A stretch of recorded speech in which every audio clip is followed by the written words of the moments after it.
안녕하세요. 마지막 영상 김변호사입니다. 죄송합니다. 의뢰인 제이입니다. 요거는 오늘 마지막 영상인데 아까도 요 관련해서 얘기를 하면서 내가 엄청 울컥했었어. 이거를 이 의뢰인분이 보실진 모르겠지만 그 맛있는 거라도 보내드리려고 그랬어요. 한번 털어보시죠. 네. 서울지방법원 서울회생법원 70대 남성이시고 결혼하셨고 그리고 현재 연금을 받고 계세요. 회생은 그 회생의 변제의 기초가 되는 소득이라는 게 제한이 없어. 꾸준하고 고정적인 소득이면 그거는 모든 소득이 다 회생의 변제의 기초가 될 수 있어요.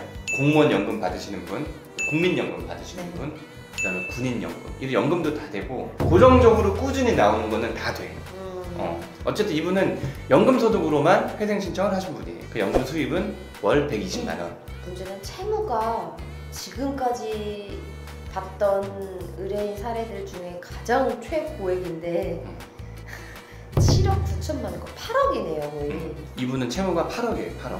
사업을 하다가 망했어 이분이.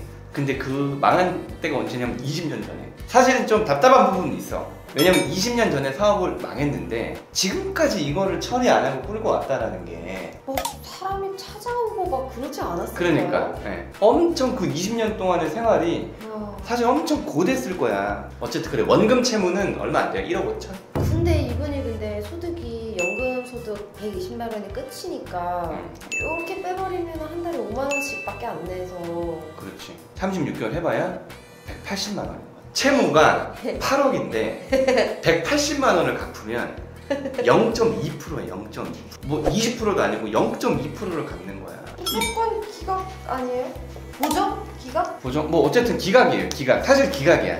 이걸 말씀드리면 보정이 어떻게 나왔는지 보면 이분도 당연히 180으로 안 되니까 한 달에 우리가 이제 자주 말씀드린 거 있잖아요. 너는 그 빚을 많이 갚아야 되니까 최저생계비를 줄여라. 115만 원에서 15에서 20만 원 양보하는 거지. 우리가 더 내겠다고.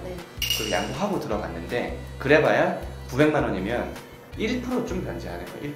근데 여러분들한테 지금까지 단 한 번도 말씀드린 적이 없지만 회생에는 여러 가지 원칙이 있어요. 제일 중요한 건 청산가치 보장의 원칙이지. 그 다음에 뭐 최저 생계비 보장의 원칙도 있고, 근데 이거는 뭐 경우에 따라서 많이 양보할 수도 있는 거고, 또 뭐냐면 최저 변제액 제공의 원칙이라는 게 있어요. 쉽게 얘기하면 최소 이 정도는 갚으라는 거야. 최소 이 정도는.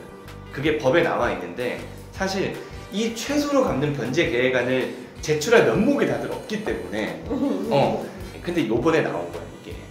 그래서 이 기준을 보면 5천만 원 이상인 사람은 3%, 그 다음 5천만 원 이하인 사람은 5%. 그럼 3천이라고 쳐 빚이. 그러면 3천에 5%니까 150만 원 더하기 100만 원이니까 250만 원. 이 정도는 아무리 어려워도 갚으라는 거야. 근데 이분은 아까 말씀드린 빚이 8억이기 때문에 이 최저 변제액 제공의 원칙을 하려면 3%면은 맞춰야 되는 거야. 3% 플러스 100만 원을. 그러면 한 2,400만 원 정도 됐던 거예요. 그게 그 원칙이라면 우리가 어길 수가 없는 거잖아.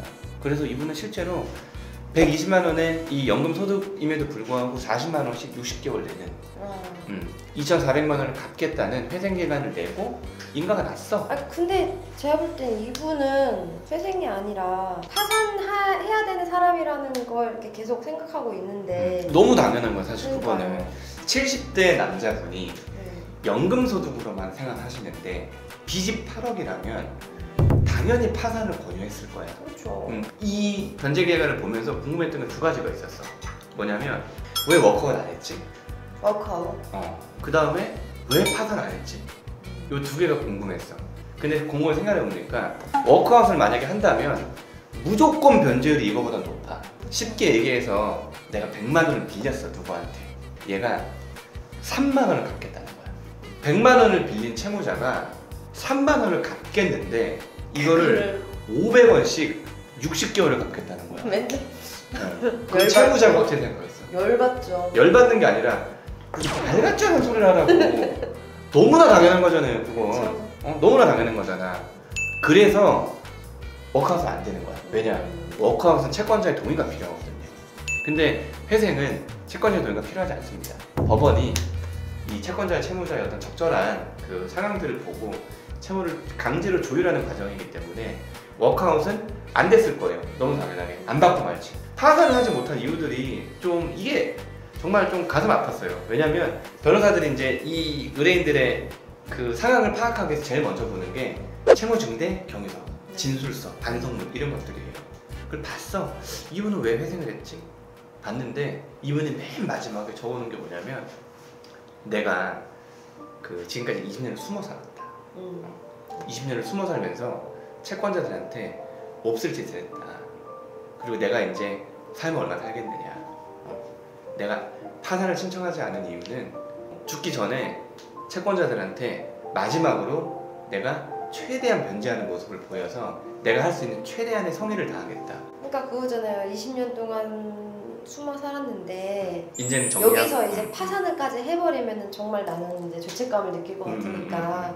그래서 저는 아까 지금은 아니지만 아까 막 눈물 날라 그런 거야. 꿋꿋이 찡하더라고 진짜. 진짜. 아니야, 내가 울게 나중에.